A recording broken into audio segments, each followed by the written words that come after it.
आज दिउँसोको बसाइमा हाम्रो घरमा बनेको चटपट ल हेर्नुहोस् अर्ग्यानिक चटपट सबै सब्जीहरू मजासँग काटेर चप गरिसकेपछि घरमै फलेका गेडागुडीहरू मजासँग भिजाएर चाहिँ बोइल गरेर आनन्दसँग मिसाएर बनाएको चटपट कस्तो लाग्छ तपाईँहरूलाई? संसारको जुनसुकै सहर जुनसुकै क्षेत्र जुनसुकै गल्ली कुना काप्चाबाट हेर्दैन घरमा कस्तो नानी बाबुहरूलाई कस्तो चटपट खुवाउनुपर्छ ल हेर्नुहोस्।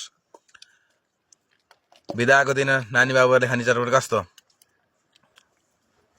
ल हेर्नुहोस्। हेर्नुहोस् चटपट कस्तो हुनुपर्छ अर्ग्यानिक चटपट। कहीँ छ दालमट चाउचाउ, कहीँ मिसियो छ मिसियो छैन। ल हेर्नुहोस् हाम्रो घरमा बनेको चटपट कस्तो लाग्छ तपाईँहरूलाई? प्लिज अर्ग्यानिक चटपट बनाऊ, स्वास्थ्यलाई केयर गरौँ है त।